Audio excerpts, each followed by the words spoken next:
Good morning. Good morning. My name is Ray Ball, and I have the opportunity to be the moderator today. And welcome to our PBJC Women in Leadership panel.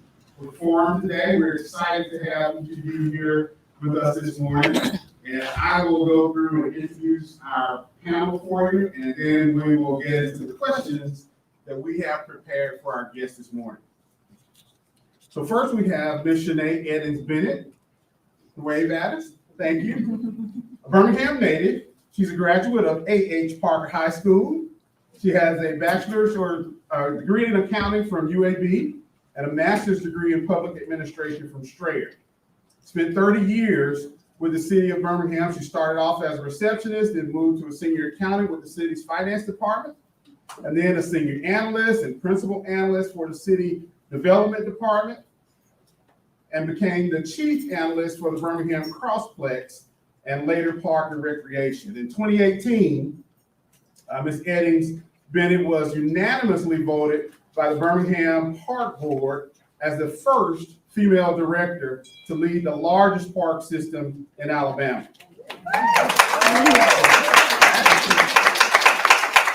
In her spare time, she enjoys reading, singing, writing, mentoring, and is a member of Delta Sigma Theta Sorority Incorporated. I think there'll be a few in the audience here, so I want to make sure I got that out for you.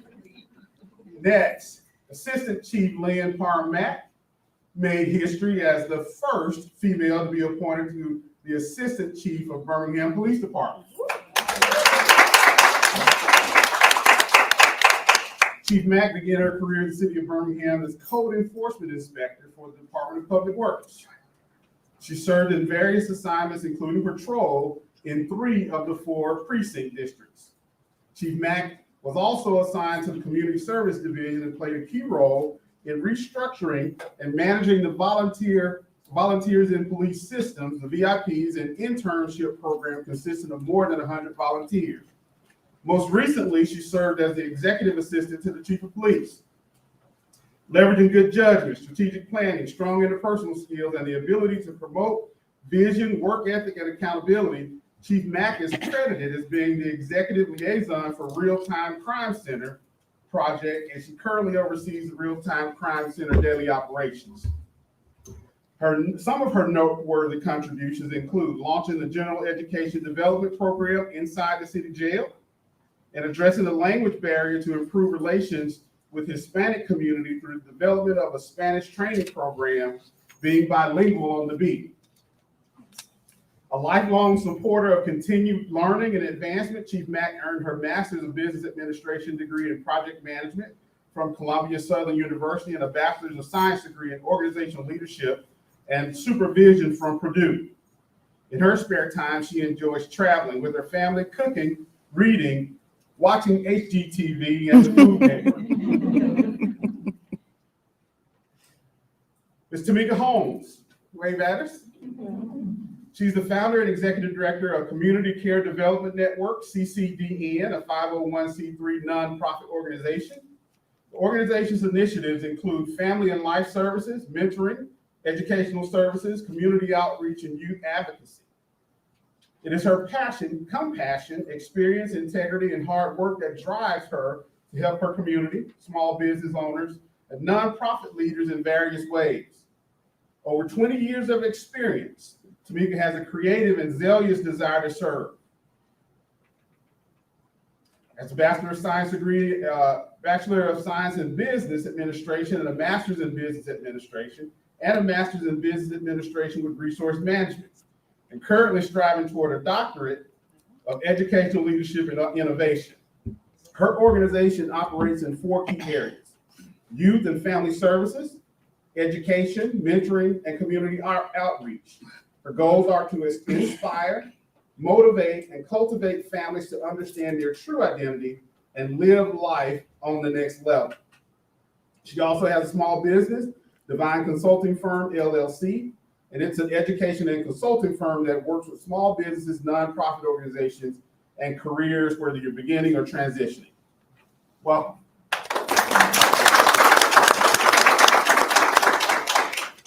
Last but not least, Andrea Lewis, PHR.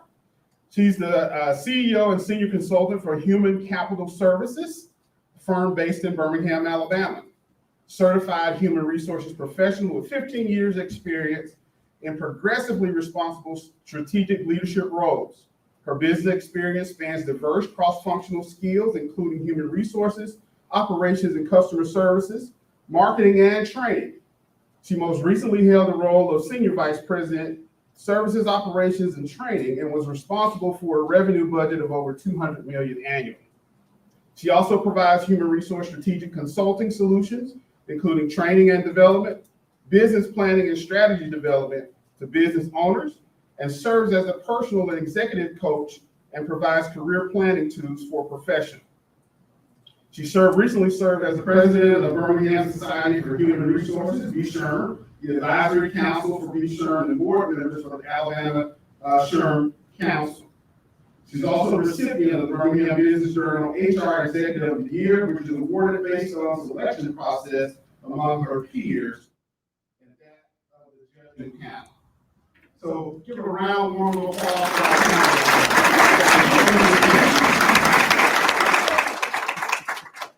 All right, so let's get right into it. Question number one, and we'll start from my left, your right, and we'll go to each. Wait, take a step forward. I'm ready. No, I'm ready. I'm ready. Question number one. What advice would you give to young girls and women who are told you're too bossy or you're too passionate? All right, so let me be transparent with all of you women and a few of you gentlemen in the room. Over the last year and a half, I have come to realize something about my life, which is I need to be bold, I need to be confident, and I need to be me. Right.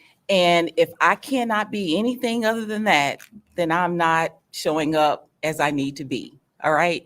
So my advice to women who have been told you're too bossy, you're too passionate, don't lose your passion, but be self-aware.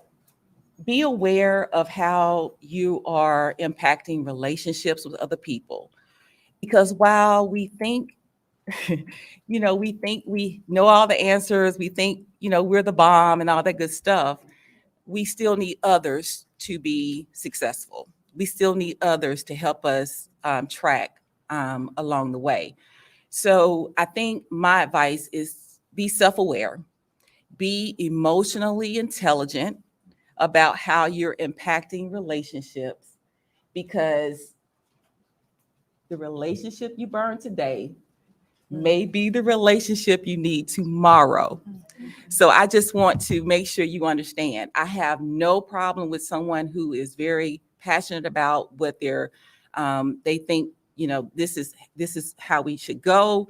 We should do it this way. I'm okay with that. It's all about how you do those types of things. And so I just want to encourage you, don't lose that passion, but it's really more about being self-aware in terms of how you're impacting those relationships. Awesome.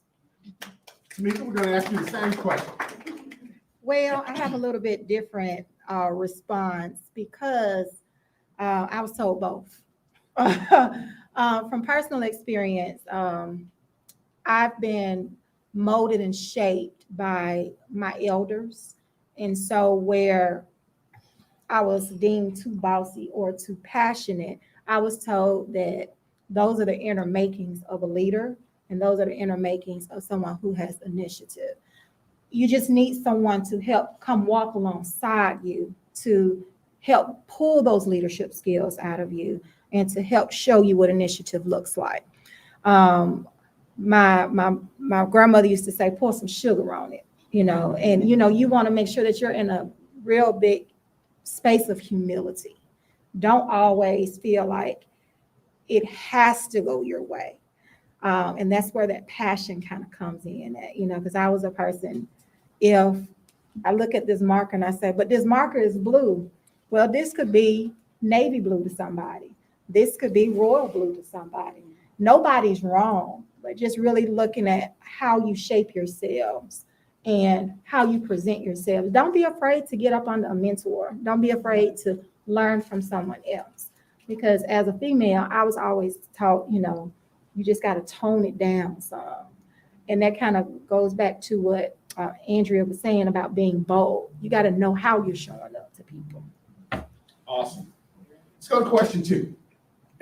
Prior research suggests that women and minorities are disproportionately tested in leadership roles, being given risky or precarious assignments, a phenomenon referred to as the glass cliff.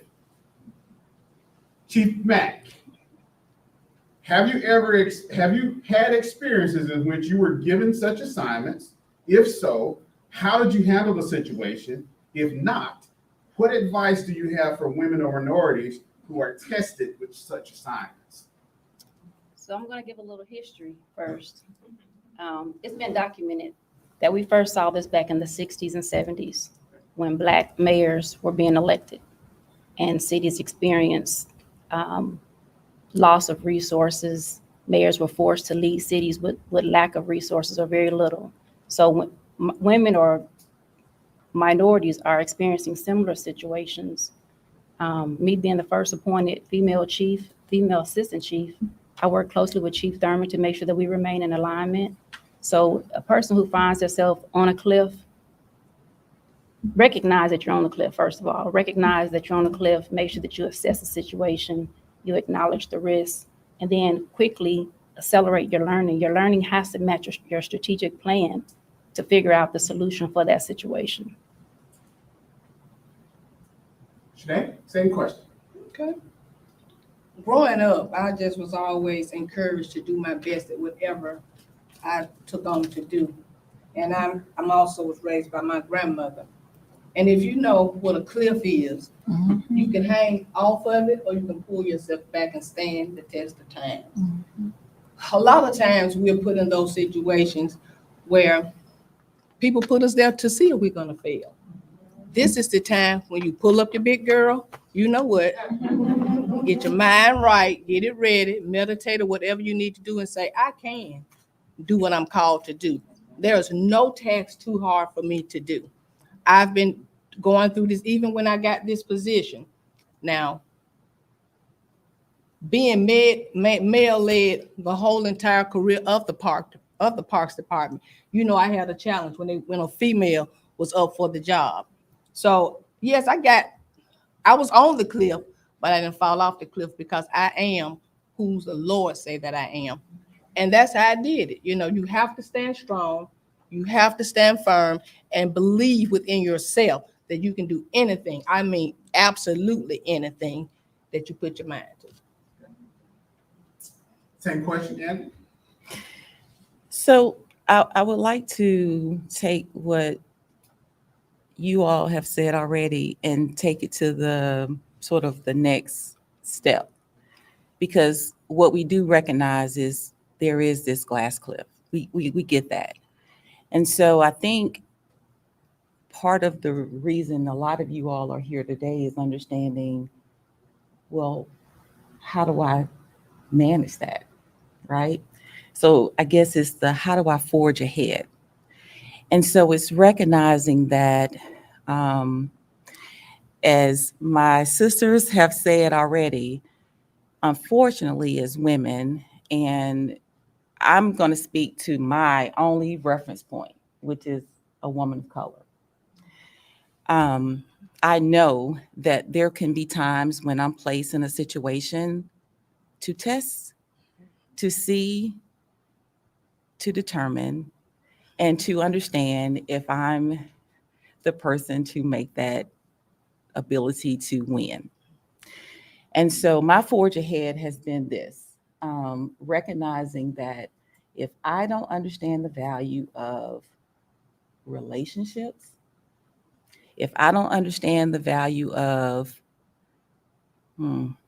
asking for how did you not fall off of that cliff, because oftentimes we think we sort of need to be in this bubble of our own, and we don't take advantage of the fact that you've got these powerful people who have lived those experiences, and we don't take advantage of that.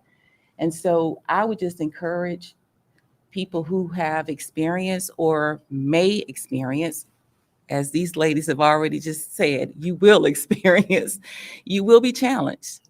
And so I just would encourage you to identify people that you can ask, how did you not fall off of that cliff? The reality is, ladies, we are going to be put in situations where we will be either tested or we will put ourselves in situations where we will be self-destructive.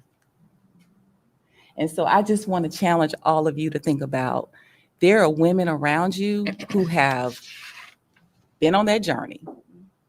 Please don't go on that journey alone again, because somebody can teach you how they've been able to avoid falling off of that cliff. Next question. Tamika, we'll give it to you. Quote, "You can't be what you can't see." These are the famous words by Marian Wright Edelman. How important is it for women to find mentorship or sponsorship in their organizations? I feel that it's very important. It takes me back to the scripture of Habakkuk 2, write the vision and make it plain. You need to know what you're looking for in a mentor. You need to know what you desire to do with your life, with your career. If you are a mom or are raising family, you need to know what that looks like. You need to have a vision, because there are going to be many mentors that you come across in your life. Some are going to be for seasons, some are going to be for specific reasons, and some are going to be for times. So you want to make sure that when you are looking at a mentor, when you're looking for growth in your life, you want to make sure that you have a vision. Because for many times, and I've been guilty of this, when I say, okay, I need a mentor, I need somebody to walk alongside me, I didn't know what that looked like. And someone challenged me. They're like, okay, well, what do you need a mentor for? Do you need a mentor to, I mean, if you look at athletic trainers, they are mentors in a way. What do you need someone for specifically? So have that clear vision of what you need it for. If you're on a career journey, find someone that has forged that same path, that can tell you about those bumps in the road. If you're looking for education, someone's in education. I have plenty of people. I'm in school. This writing journey is challenging for me. And I have people in my circle. I call them like, hey, friend, I need your help because I'm struggling in this area. And they walk me through it and talk me through it. So you may have mentors for specific areas in life. And it's very important for you to identify what you need them for. But you've got to write your vision out. As a woman, as a mom, as a person, where do you see yourself? Shonae, same question. Okay. You can't be what you can't see. I do agree with that. Mentorship is very important. You develop your relationships there. You get a lot of resources from being in mentorship groups. And at the city, what I like, we do have a women leadership group, a few of us that get together. Janine, we went to lunch with last week, had a good time sharing things. She's the director over at the library. Sometimes we just need to lean on each other and say, hey, what's going on over there? I need some advice here. Got a call yesterday from another director wanting to know how to handle another situation. So having mentors really help you go to that next level where you may think you're the only one going through something, but you're not. Somebody else is going through probably that same thing or worse. So it's always good to reach out to people that you trust as well to mentor you, because some young girl, somebody somewhere is looking up to you. So I try to always be respectful wherever I go, whether they know I'm the director of Park and Rec or what have you, because somebody is watching you and they're watching your trail, which way you're going. Young ladies at my church, the same way. They look up to you. So always be on your best behavior wherever you are, because somebody is watching you, and they may have said, I want you to be my mentor. Then they see you out doing something not so good, and that turns their whole demeanor around about you. So always be careful what we do because somebody is watching us. Next question. Chief Mack, as a leader within your respective area, what efforts do you make to ensure inclusivity in decisions and initiatives within your respective department and organization? So I intentionally get out of the office and go connect with the officers. We recently launched a survey. We surveyed our sworn and non-sworn personnel, just trying to figure out where are the gaps. And we really just wanted to know, what are they thinking? How are they feeling? What are their opinions? And we're in the process now of reviewing the survey results to figure out, how do we close the gap? Or how do we become more transparent to be able to at least address the concerns that they have? While we may not be able to give them their exact request, we at least need to acknowledge the concern, and we thank them for their participation in the survey, because actually 50% of our staff took the survey, which normally a survey, if I recall correctly, you're usually like in the 20% of respondents. So we were really excited to see that we had that many people participate in the survey. So just getting out, connecting with them, attending roll calls. In addition to the survey, so for the women specifically, we're launching a group called Blueprints. And on September the 21st, we're going to have a luncheon to celebrate just women in law enforcement. So Wednesday, September the 21st, you all will receive additional information. It's coming to be 12 to noon at the Museum of Arts.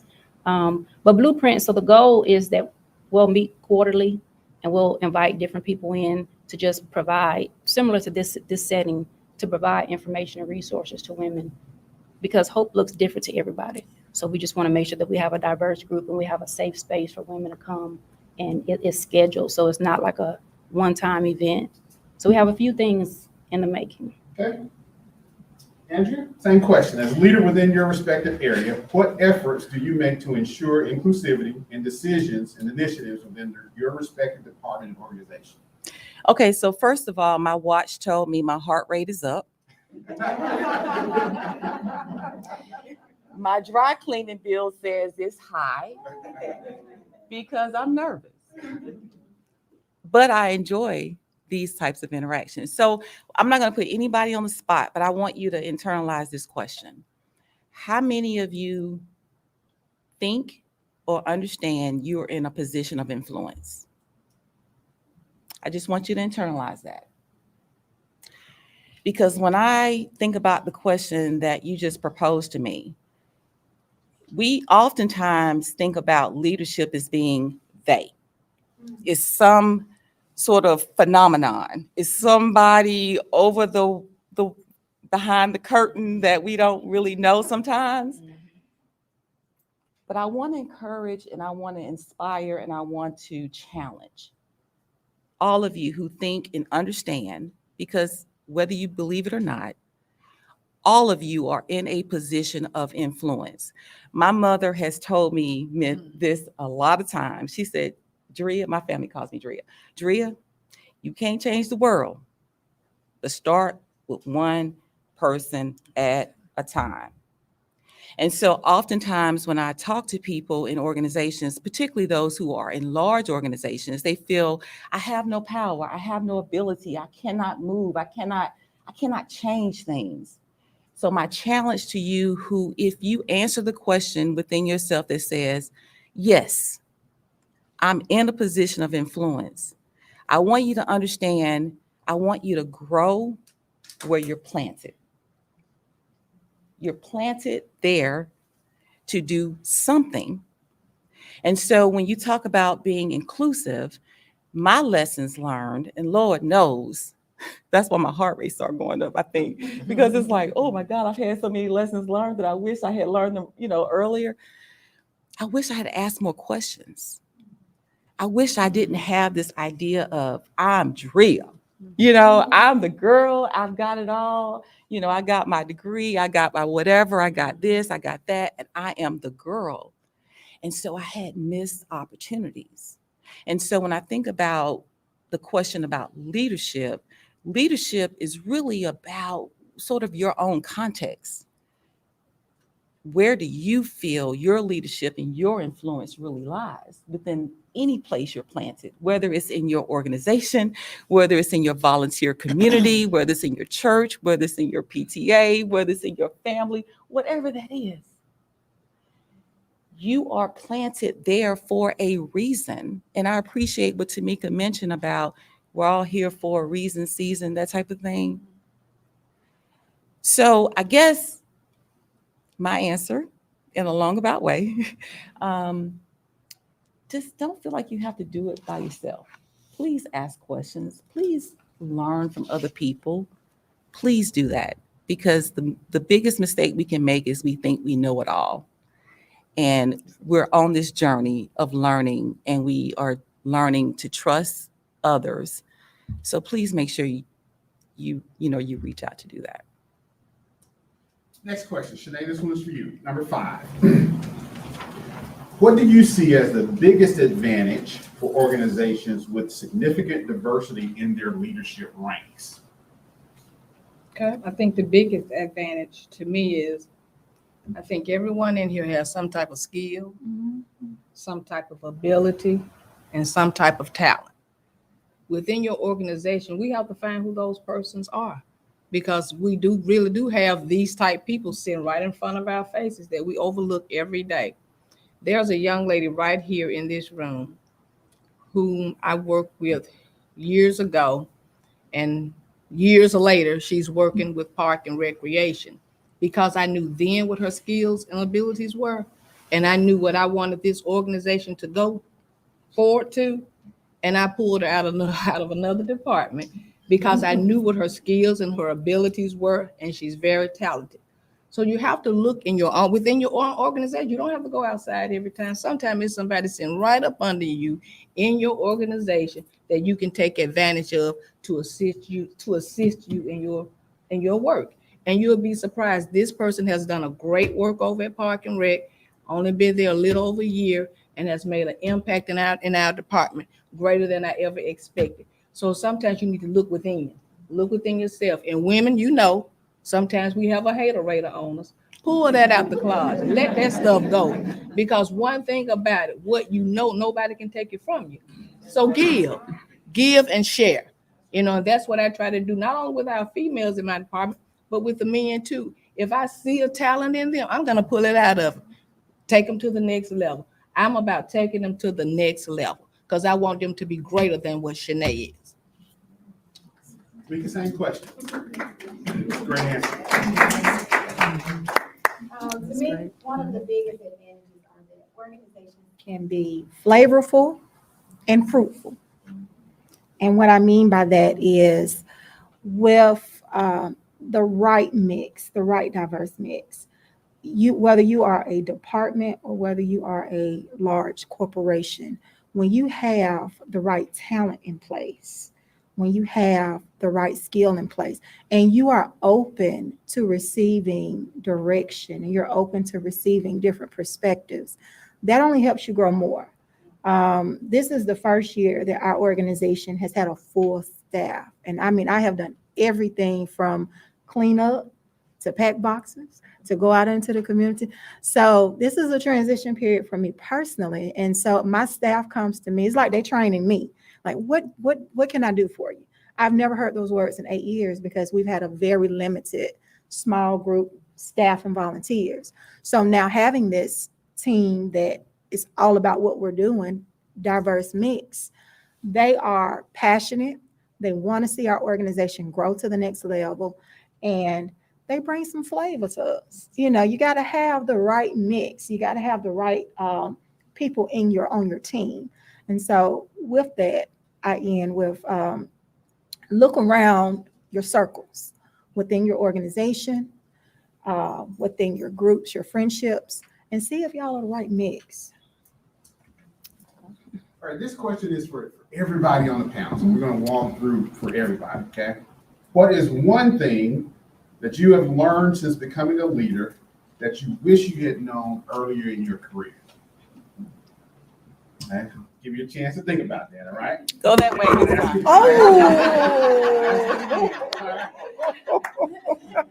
What is the one thing that you've learned since becoming a leader that you wish you had known earlier in your career? Tamika, we'll start with you. I volunteered. Okay, I see. One of the things that I wish I had known if I were talking to my younger self, and this really goes back to my education, only get one master's degree, don't get two. Because I didn't have the direction that I needed, and this can correlate over to your career as well when you're trying to find out exactly what you want to do. And so when I got that first master's degree, you're proud of yourself, you get hooded and you start applying for jobs, and then you get this question, well, you got a master's in business, what's your concentration in? And so if I knew then what I know now, I was like, well, I should have just went straight in for a concentration to help better develop my direction. And so looking back at what I would have liked to know then is to have a clearer direction on where I'm going. I have worked every type of job known to man, from fast food to human resources, to education, to project management. All of those skills, all of those jobs have prepared me for what I'm doing today. Because being the leader of an organization, you got to have human resources, you got to have project management. And so just look at what your path is going to be and write that vision and correlate it to be a little bit more structured, if that makes sense. So I have learned that everything matters. I think at some point in life we were told, or at least I was told, oh, it doesn't matter.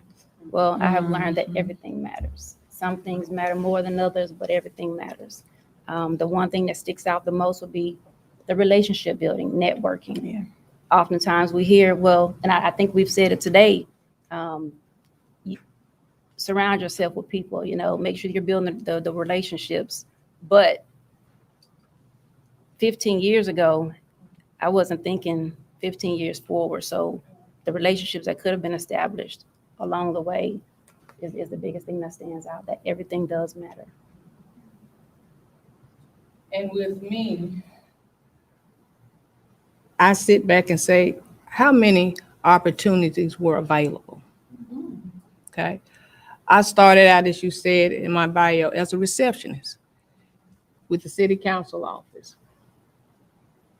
31 years ago. Didn't know other opportunities were available. And I look at that now, how many opportunities were available that I may have missed out on?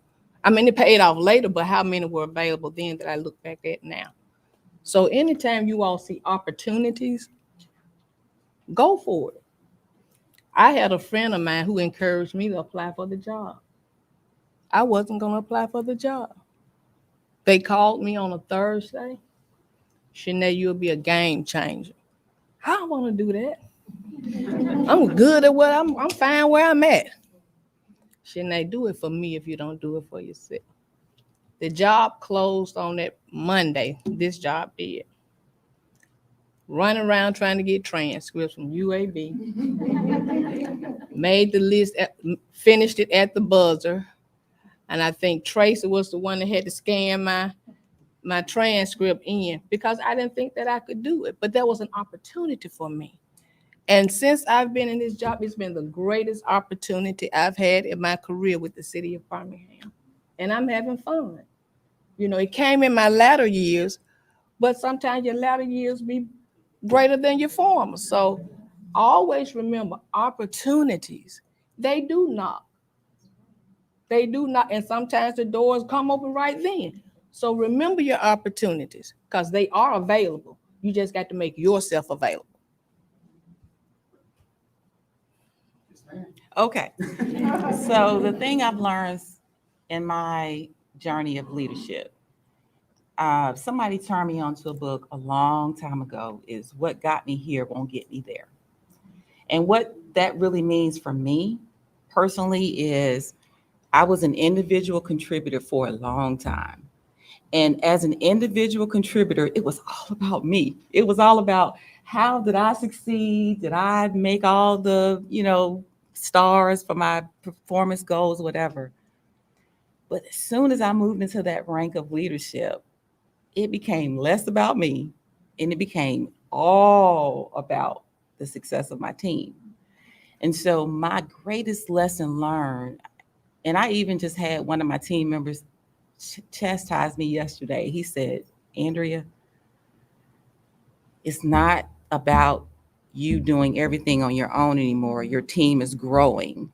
Trust us. Allow us to do what you've hired us to do. And so, as leaders, for those of you who are on that journey of leadership and you want to be responsible for other people, you've got to figure out what that dynamic starts to feel like for you. Because as an individual contributor, it feels good when you've got all the control, because when you control it, you know it's either going to get done or it ain't going to get done. Mm-hmm. It's either going to be done well or it ain't going to be done well. It's one of those two things, right? Mm-hmm. But when you're managing other people, it's sort of out of your control. And so then the challenge becomes for you as the leader. What and how will you manage your team to get out of them what you need to so that your team can be successful? So my lesson learned has been, and continues to be, as a business owner, it ain't about me. It's about the success of how we deliver what we said we would do, for our clients at the end of the day. Good, awesome. Same format. Each of you, I want you to answer this question. With regard to your career, what, if anything, would you want to do over and why? We'll start with Chief Mack this time. And then we'll what, if anything, would you want to do over and why? On one hand, I want to say nothing, because I believe it all prepared me for this moment.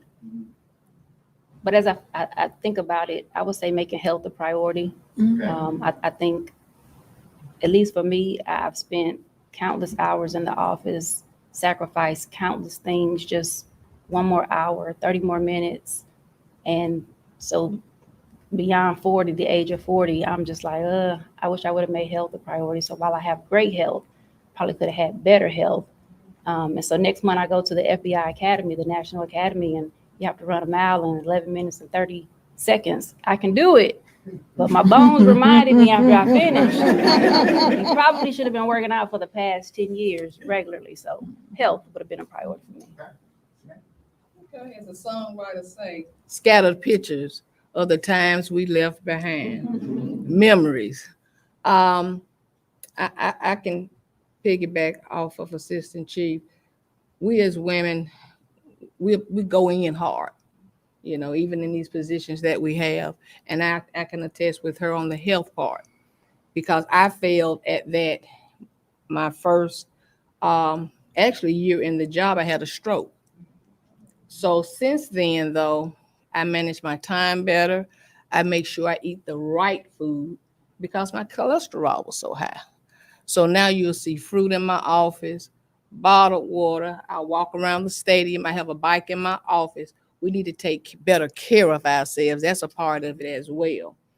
But to do over how I got here, I wouldn't trade it for anything in the world. Those midnight oils I burned going to school, pushing myself as a single mother, driving to UAB 4 or 5 times a week, taking classes at night when I got off work, making sure my son did his homework, make sure everything was in order. I wouldn't trade that for anything in the world. So the most I get out of it is to take care of yourself while you're on this journey, because you are important as well. Okay, go sleep, get you some good night rest. That helps you out a lot, and take time out for yourself. Don't let your time run over 320 in December. Take time off for vacation and enjoy your life. Our time roll over at 320. Don't let it get to December. You got to take 10 weeks off and you don't have before. So make sure you take time out for you. You are important as well. Go get your nails done, your feet done, your hair groomed. Take time out for yourself. Go to TJ Maxx and buy you a nice shirt. Every payday, I treat myself. Alabama Power and Spy don't get all my money. I take care of me. I don't care if it's just a $9.99 shirt. Take care of yourselves. It's very important. Love you some you, because I sure love me some me.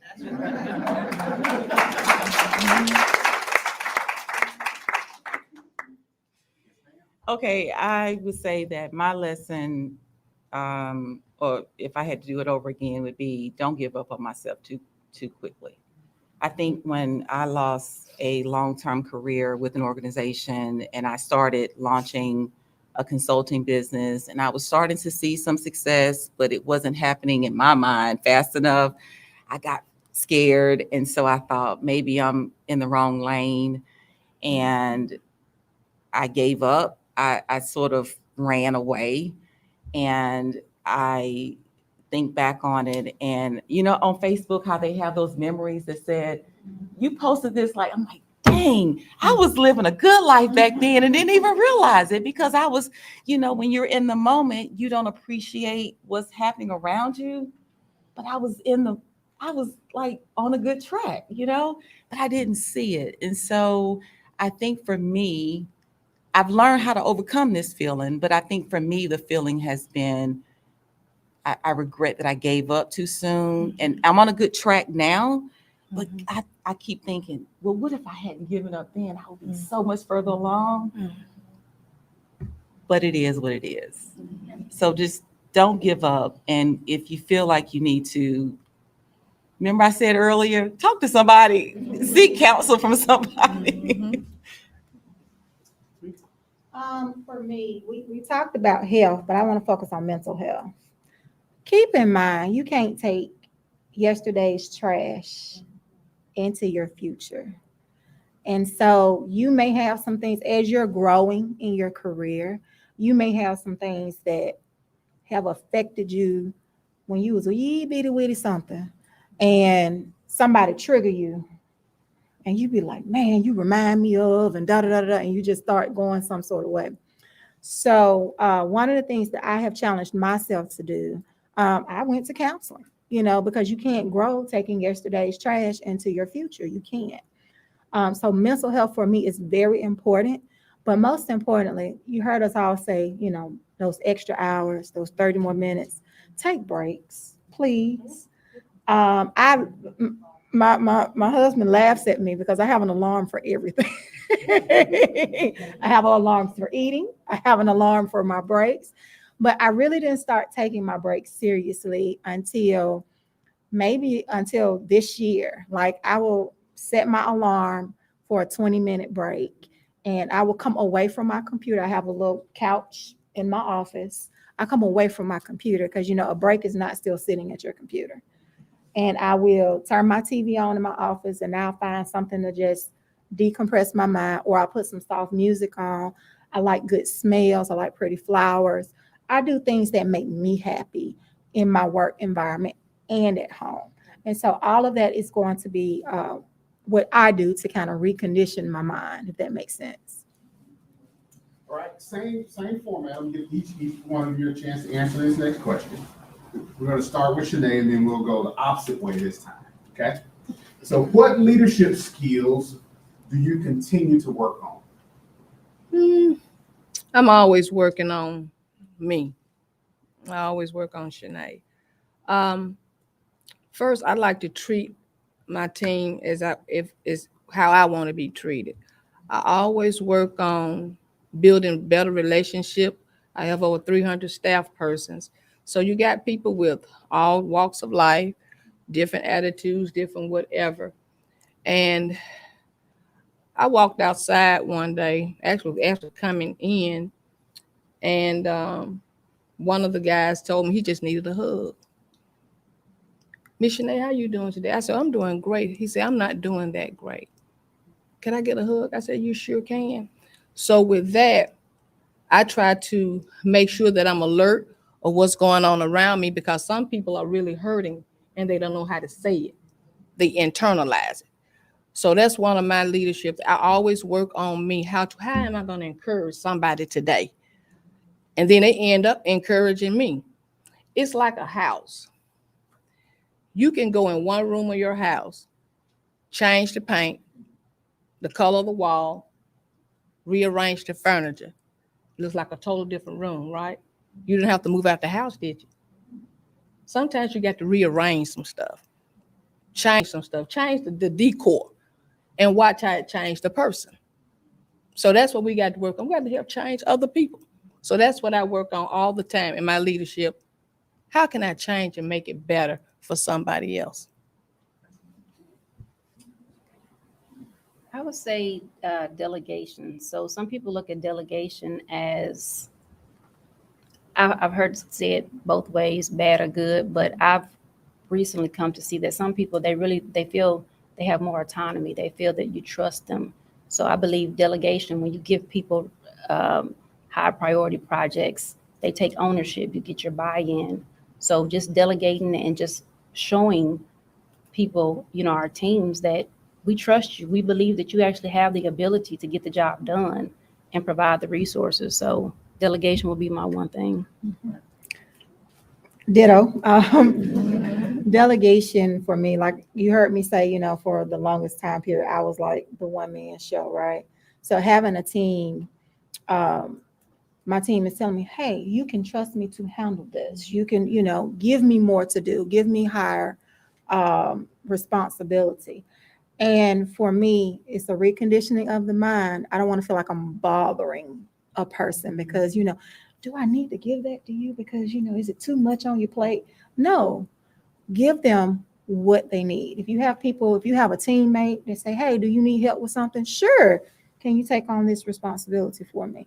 Or if you're a supervisor and you have new talent or the same talent, sometimes talent in your office, if you don't see people performing higher, it's because they may be at a lag where they're stalling because they're doing the same monotonous thing over and over again. But if you give them something different or something new, they will appreciate, like, wow, you trusted me to do this. And you'll start to see them perk up. You'll start to see them put more passion into their job because they have something different that they're doing. So I'm just kidding. So I think there are three things I really am focused on just for my own professional and personal development: self-awareness, emotional intelligence, and my business acumen. And so just sort of in that order, I feel as though if I'm self-aware in terms of how I show up and how I can impact other people in my circle, then I can either affect or defect that relationship. If I'm emotionally intelligent about those relationships, I think you asked the question earlier about, sort of how we are inclusive of people and how we engage other people, how we deal with conflict. Like if I'm emotionally intelligent about those things, then I can have a more effective relationship with those people, because in my business, relationships are critical. Now, it's not just because I'm a business owner. I want you to understand, no matter where you work and how you operate and how you move, relationships are important, right? And then business acumen for me, just because I am a business owner, is very important for me to understand. There are days I'm working in the business and there are days I'm working on the business. And so while I hate that part of it, because it doesn't fit my personality in terms of what I get excited about, it doesn't propel me every morning to get up and go, oh, I'm going to look at my finances every day and I'm going to work on taxes and all that good stuff. But I do need to be intelligent about the success of my business. So those are the things I feel like that's sort of in front of me right now. Okay. Mm-hmm. This is a fun question. I want you to, I may have to give you the top 10 characters so our audience will know what we're talking about, okay? If you can employ, train, and or mentor a character from The Wizard of Oz, who would it be and why? You want the character? I think I I know. know who. I know who. Yeah, you know who? I know who. You know who? I know. Everybody have a character? For me, it'll be the Cowardly Lion. Okay. That's an oxymoron, right? Because our vision of a lion is courageous. And so to help tap into that courageous side and to yield away that cowardly side, because we all have a certain level of anxiety that we deal with, a certain level of fear when we're doing new things, right? And it wasn't until the end that the lion, it clicked with him that, oh, I'm supposed to be this protector. I'm supposed to be this strength. It's not to say that you won't have that anxiety or those little fears that bubble up, but how to overcome that, to tap into who you are really meant to be. And so that's who I would mentor. I would say the Tin Man. And if I can recall the movie correctly, it's been a long time. The Tin Man was loyal and brave. And so I would say that would complement a mentorship. So I would say the Tin Man. I would say Dorothy, because she took all the characters and they became friends. And she nurtured all of them. She encouraged the lion who didn't have courage. She encouraged the Tin Man who always needed oil. And what was the third one? She encouraged all of them. So, and that's what we do as leaders. We have to encourage each other. Some of us have those same weaknesses, we must admit, but she encouraged every last one of them. And that's my point with that. Okay, so I would employ, train, and coach and fire the wizard. He was a fraud. Terrible. He made us think he was the bomb leader, when in reality, he was so cowardly as the other members of the cast. And he actually ended up leaving and left them there to sort of run Emerald City. So I would find, so for me, the characteristics, oh my gosh, like this movie is like, when I had to sort of think about it, when he asked that question, he was a fraud. And so I want to encourage you as leaders, please don't be the wizard, be true. Be true. Because what he had other people thinking was he was like everything, and he really wasn't. And so he he was manipulating other people to think he had all this stuff going on, and he really didn't. And so imagine how much energy he was spending on being a fraud. And so I just want to encourage us, or for those of you who are on this track of wanting to lead other people, please identify who you are as a leader and be true to who you are, because I would coach, employ, train, and fire the wizard. That's good. I've got a question that, since we got a little bit of time before I get to your closing remarks. I'm a huge fan of Muhammad Ali, right? And last week I was talking to a group of leaders about who their most admired leader is. And I wanted to know the traits from them on their most admired leader. The one thing that stuck out to me was Muhammad Ali had a red bike moment. Okay, some of you may not be familiar with what red bike moment is. So his mom purchased him a bicycle. The bicycle was stolen. He met a gentleman on the street, talked to him about finding and beating up the person that stole his red swing bike. Person he happened to run into was a police officer who had a gym that he taught boxing. And that's what was the catalyst for Muhammad Ali to find his purpose. So what's your red bike moment? Ooh, that is one that's on the spot. Yeah, on the spot. I do that as a facilitator. So My red bike moment. Red bike moment. A lot of people, well, I do disclose this. My red bike moment will probably be the moment I dropped out of high school. I made a decision when I was in the 10th grade to drop out to take care of my elderly father. And when I went to go and actually unenroll in school at the time, I was dating a boy who's now my husband. And so I picture it like, how many of you ever seen that Bugs Bunny cartoon? You got like the little dog and then the big dog, and the little dog is just kind of walking around and just being a nuisance, right? So my husband was like this in my peripheral. He's like, "You really gonna do this? Are you sure you want to drop out of school? Are you sure? Are you sure? Are you sure?" You know, he was just, and I was like, "Yes." So little did I know, fast forward 2 years later, by this time I'm married, maybe a couple of years later, I got my first child, and I've tried the school thing like years and years and years. Well, this lady passed by me as I was going into food fair. She was coming out. I never saw the lady's face, honest to God. But I felt her hand, and I felt the piece of paper that she put in my hand. And I walked down to my mother-in-law's house, and I pulled this piece of paper out, and it was a GED program. Now, this lady didn't know me from Adam. I never spoke to her, anything. And so it had transportation, so that wasn't a barrier. It had childcare, so that wasn't a barrier. They fed us breakfast. They had parenting classes. And so I don't know, I believe that God does things for a reason. And Miss Muriel Weatherly is my red bike moment, where she just passed by me and handed me that paper.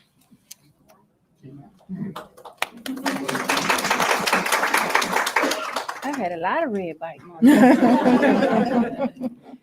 But I'll fast forward to Birmingham, Alabama. So I'm not from here, I'm from Indiana. And I can recall going online, applying for the code enforcement job. I drove down here to do the drug test, the interview, 10 hours, each process. And I was even told in the interview, this is a internal promotional job. Like outside, people don't typically get this job. I understand, but I'm being told, how I'm being led to come back for this interview. Long story short, it was time for me to get ready to start the Monday. It was like the Friday before the Monday I was scheduled to start. And Deborah Dubose, she was going to be my supervisor. And I called her and I said, well, ma'am, I said, I changed my mind. I'm not going to take the job. She said, okay, baby. She said, well, I'm going to see you on Monday. And so almost 15 years later, this is how I moved to Birmingham. That job was going to determine whether I moved to Birmingham, Alabama. I had a 6-year-old daughter, single mom, did not know what the next steps were. But Miss Deborah Dubose, my red bike mom. Yeah, I know that. Mine was the 31 years ago that I started at the city. Was going through a divorce. Son was about your daughter's age too. He was about 6. And I was working at Bell South. I was working temporary. The money was good, but I didn't have benefits because I was temporary. So I had to make a decision. My mom is a former city employee who's retired now. She called me and she said, I know it won't be what you're making, but at least you'll have benefits. I said, that's what I'm looking at. This boy got to have a doctor, and I just da. So I went on the interview. So the council administrator at that time, he said, can you type? And some of you in here know Mr. Patton. Can you type? Let me see, can you type? So got on the computer, did a memo. Can you do a letter? I said, yes, sir, I can. And went on the computer, typed the letter. You sure you want this job? I said, sir, I would not have come if I didn't need this job. Looked at his watch. But I'll let you know something by 5 o'clock. I said, that's fine, sir. Before I could get to the parking deck good, he had called me back. And I almost didn't answer the phone. So he is my red bike mom because he gave me a chance to start at the city. Otherwise, I wouldn't have been at the city. And from there, that's when he allowed me to go to UAB on my lunch break for classes that I had that little hour thing. So he encouraged me to go to the next level. And from there, I've been blessed ever since. Yes, I love that. I never thought about it as a red bike moment. So I appreciate you putting it into context. So Tom Jackson is my red bike moment in that I relocated so I'm originally from Atlanta, went to school in Mississippi, transferred to Kansas City, Missouri, stopped going to school, started working, got married, had kids. Okay, blah. That's everybody's story, right? Everybody got a story. So moved back to Atlanta to assist my mom with opening her business and working temporary and so forth. And Tom Jackson is the guy who saw something in me that sometimes you don't necessarily see in yourself, but you do appreciate it when they point it out, right? And so I remember why he's my red bike guy is because he saw something in me and I had competing offers. And he said, nope, you're coming with us, right? But on my first day of work, there were roses on my desk. There was a card on my desk. And why is that important? He said in that card, and I'm gonna paraphrase, and it was something to the effect of, we're investing in you because we believe you were planted to be here for a reason, right? And so when you jump sort of a few years later, I had an opportunity to be a supervisor in the call center at that company. And I worked the unfavorable shift of the night shift. And I then began starting my own tradition of every time I had a new employee, I put a plant on their desk. And I said to them, I hope that you pour into this plant as much as you pour into your career. I want to see you grow.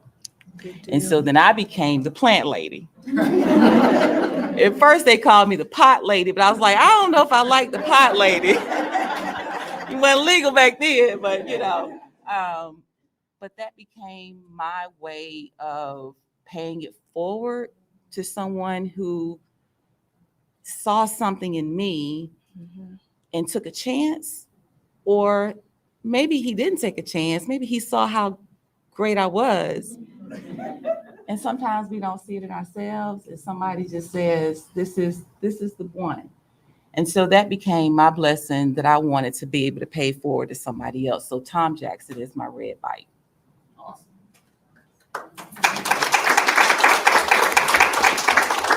Next question for each of you. What was the most meaningful / valuable part of the conversation today for each of you? I would say for me, just learning from each one of my fellow panel mates here, because I enjoy learning about new people. I enjoy drops of wisdom. And so even though I'm here speaking, I'm still gleaning from the ladies on this panel. So I've enjoyed the whole experience. I echo that. I definitely have enjoyed listening to the stories. Thank you for the invite. 2 things. I recently read the book, Nice Girls Still Don't Get the Corner Office. I highlighted this, highlight stuff that you feel that is speaking to you and you can work on. And it's like almost the whole book is highlighted. So I think that somebody in here may enjoy that book. Nice Girls Still Don't Get the Corner Office. Then the second thing is I believe it's an African proverb. It says, if there's no enemy within, then the enemy outside can do you no harm. I just try to always keep that in mind. So as we are going to embarrass ourselves, we're going to be nervous. I think I'm just now calming down. So we're going to have those embarrassing, nervous failures. But if there's no enemy within, the enemy outside can do you no harm. So continue to be bold, continue to be confident, and you have unlimited potential. Okay, with me, I've enjoyed, of course, all you ladies. I'm glad I met you 2 ladies because I didn't know you, but I did know Assistant Chief. With me is I have in this audience my youngest niece, who I try to encourage all the time. And so she's listening to these conversations because I know that's going to help her on her career path. Also, what I failed to mention too is you have to be patient on this journey. Okay, if you plant a seed today, it doesn't grow today. So give it time to grow. You got to water it, watch it grow up, and then before you know it, you have a full tree. So be patient on this road too. Okay, so because that's very important. You don't get it today always, but just pace yourself. and you'll eventually get to where you got to go. But always be prepared, because preparation is the key. So if y'all haven't picked up on this yet, I'm probably very wordy, and I'm trying to manage that, and I'm also filled with emotion. And I appreciate the ladies today and the things I heard. And it's a great validation of something, of a journey that I've been on over the last year and a half. And so Taria invited me to be here today, and I asked her to do something for me because, listen, this is for you. This ain't for me, for you. But I think what has been the most impactful and meaningful for me today in being a part of this conversation is validation of something that has been placed on me in my spirit and my heart to continue to do, which is, how do I find the courage to empower and help other women to be bold, to be confident, and to be you? Because when you talk about being in leadership, when you talk about being in whatever path you're on, there are those components that just keep just pounding in my spirit. And I just want to encourage all of you to think about these ladies. These ladies have all given nuggets in all different ways. And part of my personality is I'm always watching other people's personalities. And so I appreciate you saying, I could tell who are the quiet people, who are the sort of, they think a lot about what they're going to say, but then when they say it, it's so powerful. Don't miss those people. And then there are people who are really more direct, and they're right. I know what I got. I know what I'm doing. Don't sleep on those people. And so it's really about understanding all these ladies are showing up in a different way, and they're all bringing their message in a different way. And so as you're on that leadership track, I need you to understand and be able to identify, how do people show up, and how do I connect with them in how they show up? Because while I don't know, I know Tamika and I have known each other for a long time. So I'm very familiar with Tamika's personality. But these two ladies, I just literally met them. But there's something about how they showed up today that told me a lot about their personalities. And so as you guys think about, I want to lead, I want to influence, I want to be impactful in my organization, understand how people show up. So again, my, I guess, takeaway is I'm learning how each of these ladies have shown up in their career and how they were bold and confident, and they were showing up as themselves. And I just want to encourage all of y'all to do the same thing. That's good.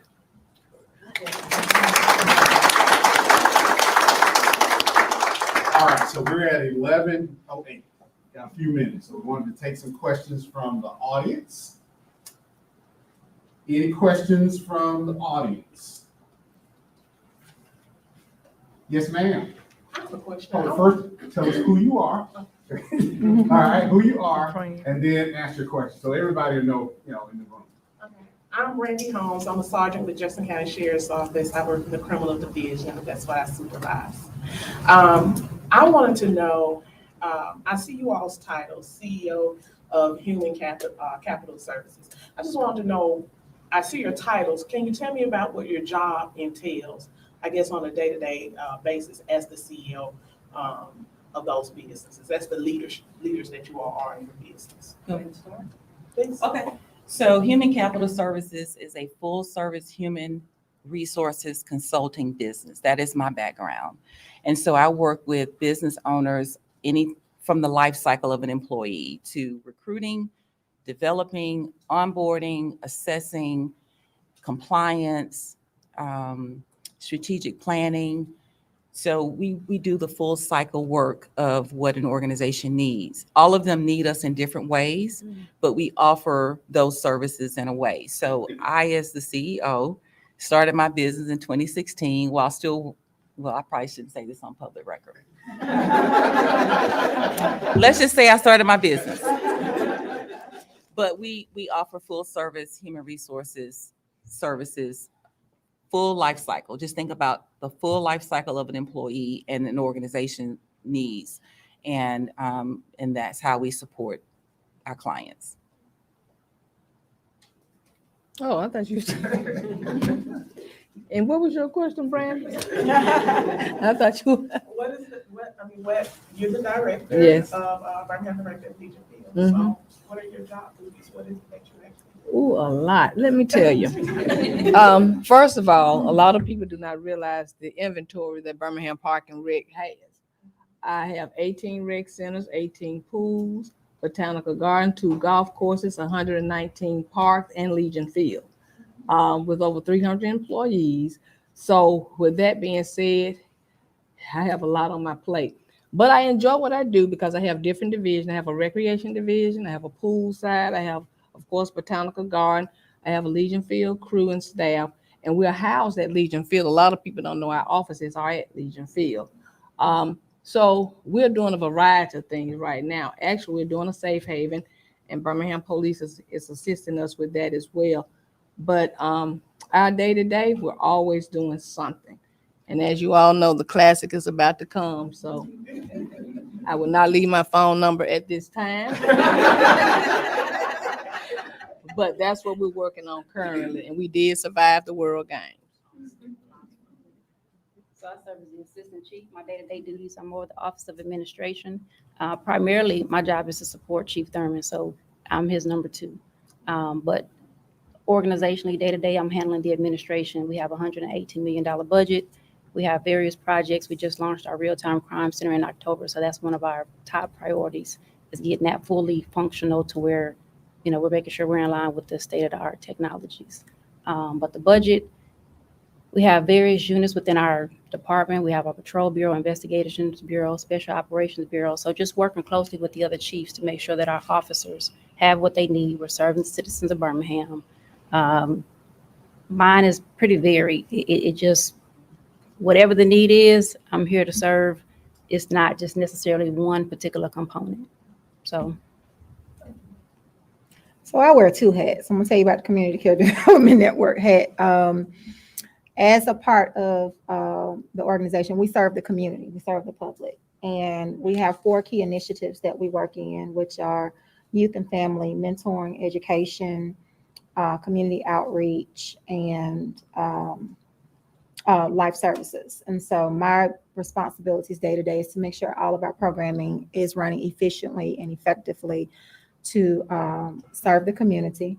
I do some social work background components. So if a client comes to us and they need a utility bill paid, or they need something that's dealing with a financial resource, the case managers handle all the heavy lifting on the front end, but then they bring the final approvals to me to get the bills paid. I manage a $2.1 million budget for our organization, and we run off of a 90-10 model. 10% goes towards overhead, so that's staff and things like that.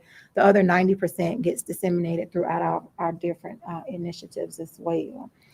For Divine Consulting Firm, I educate and assist small business owners and nonprofit aspirers, or those who may be in the beginning nonprofit area, helping them to develop the ground floor of their organization.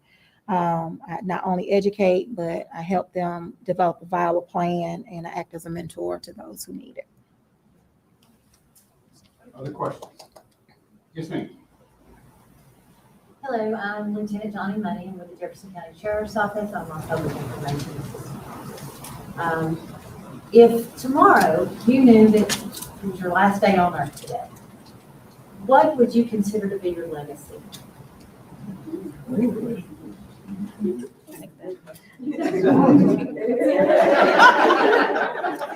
And I'm gonna stand up and I'm gonna catch that. Okay. And the reason I caught that is because I ask that question to my clients all the time about what do you want your leadership legacy to be? And so I'll be very transparent with y'all about something that I struggle with and am learning to overcome, and would want this to be my legacy. And your name again? Johnny. Okay. So last year, my oldest son and his wife were expecting our first grandbaby. And boy, was I over the moon. And September 7th, Noelle Marie was born, but she didn't make it, right? And so that did something to me. It sort of did something to me in terms of who am I as a mother?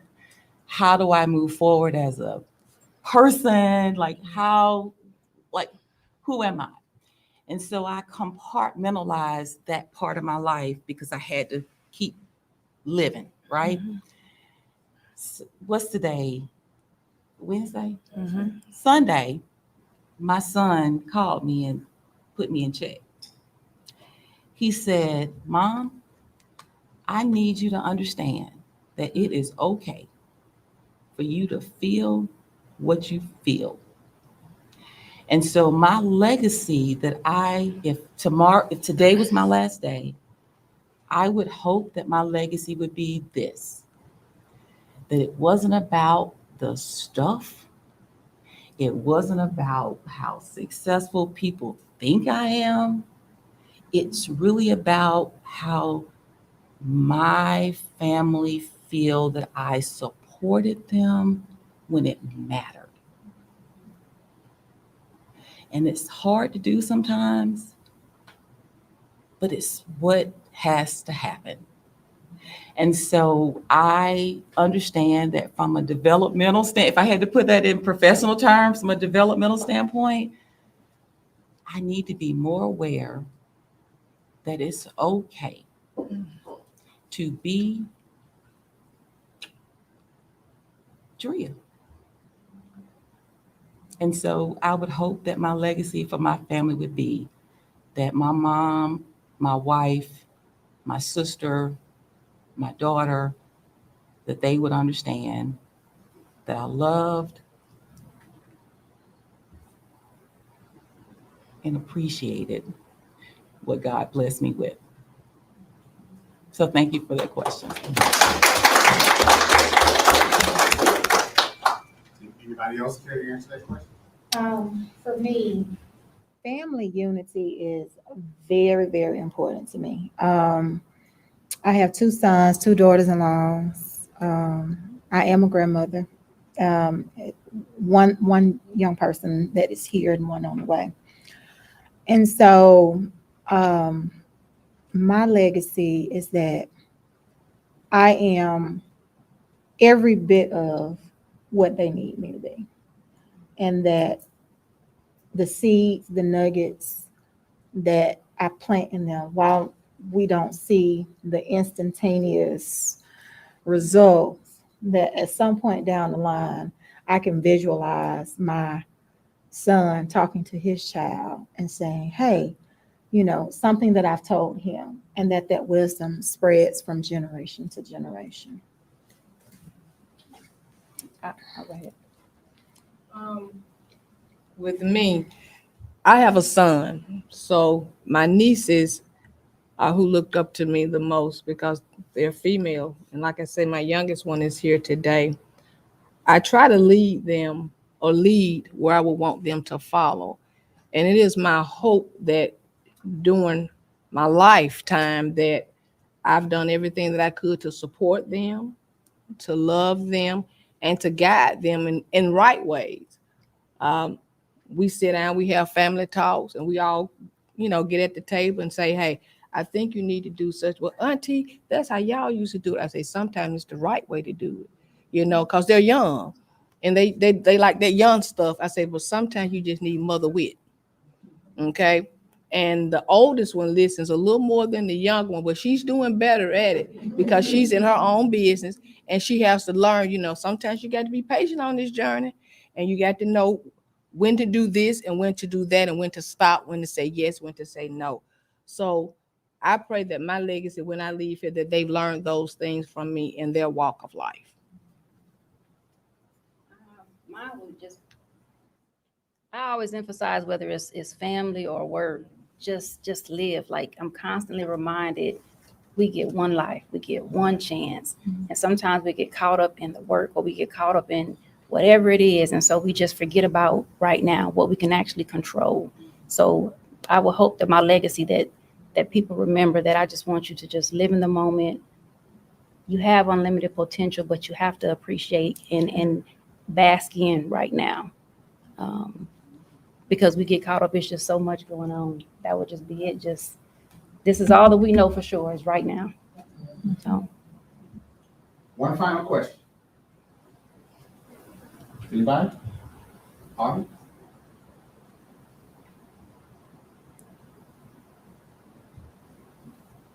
No questions? None? What do you look for as your next accomplishment? Retirement. Finishing my doctorate degree.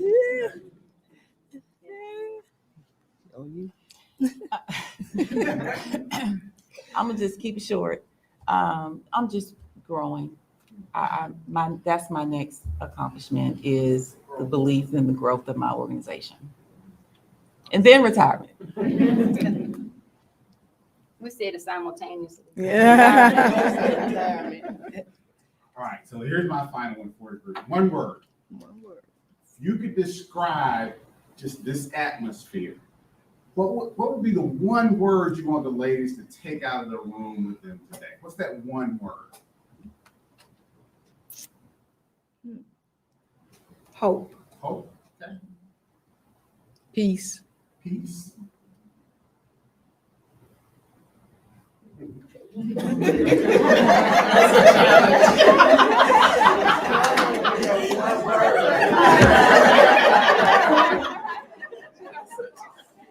Boldness. Boldness. Inspired. Inspired. Awesome. I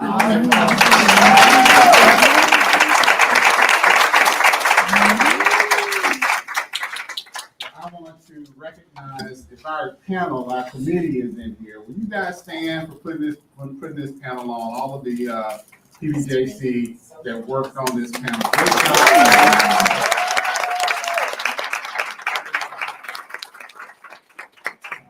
Thank you for giving me the opportunity to moderate. As you can tell, I've had a good time. It's fun for me. But thank you guys for attending. We appreciate you, and we appreciate the audience on Facebook Live. Don't know how many people are watching us right now, but thank you guys. Register early for the next one so you can be in the room, okay? And thank you guys. We appreciate you all coming. I think there's snacks and beverages for everybody. And panel, thank you guys so much. Thank you. Thank you.